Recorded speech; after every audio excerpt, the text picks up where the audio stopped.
Assalamualaikum warahmatullahi wabarakatuh. Hai guys, how's it going? Perkenalkan, nama saya Budian Sultoni, Prodi D4 Teknik Elektronika, mahasiswa dari PSDKU Politeknik Negeri Malang di Kota Kediri. Di sini saya akan membahas tentang konduktor, isolator, dan semikonduktor. Oke, without any further ado, let's get started. Konduktor, isolator, dan semikonduktor. Oke, konduktor. Kita tahu bahwa konduktor adalah zat yang bisa menghantarkan panas atau arus listrik dengan baik. Kenapa baik? Karena mempunyai hambatan jenis yang sangat kecil. Contoh ketika memegang sendok maupun benda logam lainnya yang didekatkan panas atau arus listrik. Maka panas atau arus listrik tersebut kemudian akan kita rasakan, bukan? Nah, itu merupakan efek dari peristiwa penghantar panas oleh bahan konduktor. Untuk syarat bahan dari konduktor, yang pertama adalah konduktivitasnya baik. Apa itu konduktivitas? Jadi, konduktivitas adalah ukuran dari kemampuan suatu bahan untuk menghantarkan arus listrik. Nah, yang sudah saya katakan tadi, semakin kecil hambatan jenisnya, maka semakin baik konduktivitas bahan konduktor. Maka akan berbanding terbalik jika hambatan jenis memiliki nilai yang besar.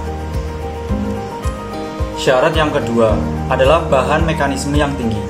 Jadi bahan konduktor harus mempunyai kekuatan mekanisme yang tinggi supaya dapat menghantarkan panas atau arus listrik dengan baik.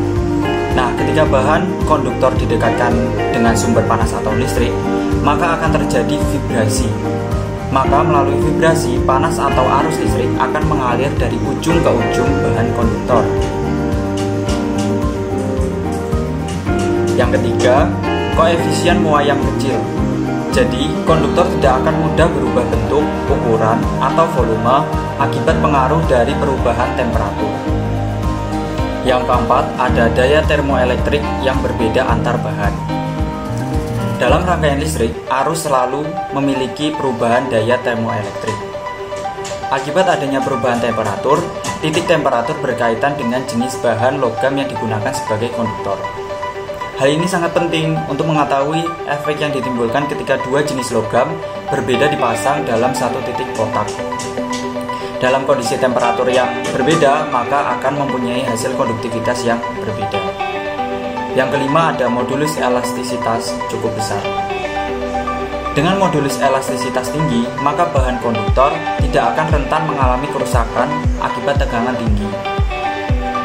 Penghantar listrik yang berbentuk cair seperti raksa, berbentuk gas seperti neon, dan berbentuk padat seperti logam. Untuk material yang terbaik yaitu perak. Sedangkan yang paling umum digunakan yaitu tembaga. Kenapa tembaga? Karena bahan tembaga mempunyai nilai hambatan jenis yang relatif kecil dan harga yang murah serta melimpah di alam. Isolator. Kita tahu bahwa isolator adalah bahan yang tidak bisa menghantarkan panas dengan baik. Kenapa tidak baik? Karena mempunyai hambatan jenis yang besar.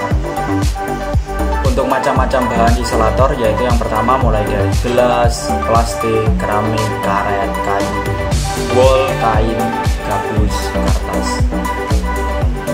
Contoh pengaplikasiannya bisa disiapkan gelas kaca, penggaris plastik, sendok baja, dan air panas. Nah, langkah pertama, tuang air panas ke dalam gelas kaca, beserta penggaris plastik dan sendok baja ke dalam gelas kaca. Diamkan kurang lebih 2 menit, lalu pegang penggaris plastik tersebut. Maka penggaris tidak akan terasa panas karena terbuat dari bahan isolator. Sedangkan sendok baja akan terasa panas karena terbuat dari bahan konduktor. Selanjutnya saya akan membahas 3 contoh tipe kabel. Yang pertama ada NYA, NYY, dan NYMHY. NYA atau bisa NYA. N artinya kabel dengan inti yang terbuat dari bahan tembaga, Y artinya dilapisi bahan isolator berupa PVC, dan A artinya inti kabel bersifat tunggal atau hanya satu. Kabel jenis ini pengaplikasiannya digunakan untuk instalasi di perumahan dan instalasi kabel udara. Jika ingin menggunakan kabel NYA atau NYA, sebaiknya dilengkapi dengan pelindung seperti pipa PVC. Kedua, kabel dengan kode NYY atau NYY.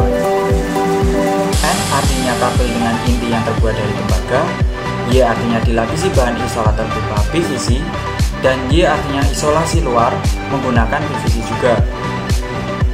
Kabel jenis NYY ini dibuat untuk instalasi tetap yang ditanam di dalam tanah atau kondisi di lingkungan terbuka, dengan tambahan perlindungan seperti duct, pipa PVC atau pipa besi. Yang ketiga, jenis kabel dengan kode NYMHY atau NYMHY. N artinya kabel dengan inti terbuat dari bahan tembaga, Y artinya dilapisi bahan isolator berupa PVC, M artinya jumlah inti kabel lebih dari 1, H artinya memiliki penghantar serabut atau kawat yang halus dan sering dinamai orang sebagai kabel fleksibel. Y artinya material isolasi luar menggunakan PVC. Kabel NYMHY ini terdiri dari 3 bagian, yaitu bagian konduktor, isolator bagian dalam, dan pelindung luar yang terbuat dari bahan isolator. Kabel ini sering dipakai untuk instalasi listrik skala rumah tangga di bawah 900 watt.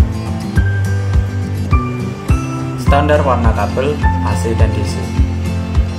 Yang pertama, warna kabel untuk AC yaitu arus bolak-balik. Warna standar kabel untuk listrik 1 fase, hitam itu adalah 1 fase, putih itu netral, hijau atau kuning kehijauan itu ground DC atau bisa disebut kabel tanpa isolasi. Warna standar kabel untuk yang 3 fase itu hitam fase 1, merah fase 2, biru fase 3, dan putih itu netral, hijau atau kuning hijauan itu ground DC atau kabel tanpa isolasi. Yang kedua itu DC atau arus searah. Warna standar kabel untuk listrik DC yaitu yang merah positif, yang hitam itu negatif, abu-abu atau putih itu ground DC atau kabel tanpa isolasi. Sebagai catatan, tidak semua mengikuti kode warna yang saya sebutkan tadi. Biasanya warna kabel merah itu sebagai penghantar fase, kabel hitam itu sebagai penghantar netral, dan kabel kuning kehijau-hijauan itu sebagai grounding. Jadi intinya adalah safety first. Sebelum mulai pekerjaan seperti penambahan instalasi listrik, pastikan terlebih dahulu arus listrik api atau fase, netral dan ground dengan menggunakan test pen, tester atau peralatan elektro lainnya. Karena keadaan di lapangan itu biasanya berbeda dengan teori. Untuk tabel warna kabel standar kuil 2000 sama 2011 itu berbeda. Contoh penghantar fase 1, kuil 2011 itu hitam, sedangkan kuil 2000 itu merah. Penghantar fase 2, kuil 2011 itu coklat, sedangkan kuil 2000 itu kuning. Fase 3, kuil 2011 itu abu-abu, kuil 2000 itu hitam. Untuk netralnya sama, biru sama biru. Dan penghantar pemurnian itu sama, hijau, kuning, dan hijau kuning. Sekarang saya akan membahas kabel AWG.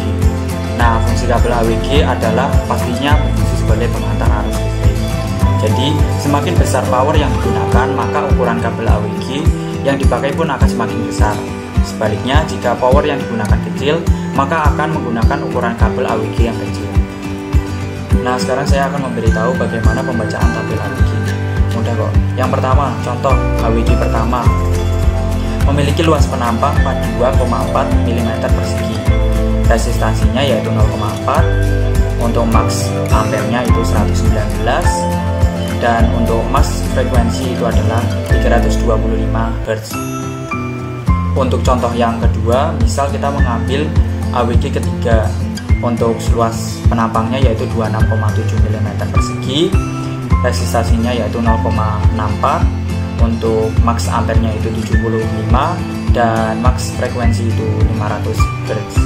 Contoh kita memiliki kabel 10 AWG, maka luas penampangnya yaitu 5,26 mm persegi, max ampernya 15 dan max frekuensinya itu 2600. Contoh yang kedua, jika kita memiliki 18 AWG, maka luas penampangnya yaitu 0,82 mm persegi, max ampernya yaitu 2,3 dan max frekuensinya yaitu 17 kHz. Jadi gunakan sesuai apa yang kita butuhkan. Next adalah semikonduktor. Jadi sebuah semikonduktor bersifat sebagai isolator pada temperatur yang sangat rendah, namun pada temperatur ruangan yang sangat tinggi maka bersifat sebagai konduktor.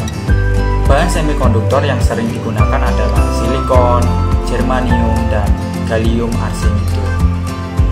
Untuk germanium dan silikon biasanya digunakan dalam sirkuit terintegrasi berkecepatan tinggi untuk radar dan amplifier instrumen listrik seperti gitar listrik. Untuk yang gallium arsenide banyak digunakan dalam penguat sinyal, khususnya sinyal dengan penguatan tinggi dan tingkat kebisingan rendah. Selain itu, semikonduktor juga merupakan bahan utama dioda yang digunakan dalam sirkuit elektronik untuk memungkinkan lewatnya arus listrik hanya dalam satu arah. Oke guys, cukup itu pembahasan tentang konduktor, isolator, dan semikonduktor. Semoga bermanfaat. Thank you. Have a nice day. Wassalamualaikum warahmatullahi wabarakatuh.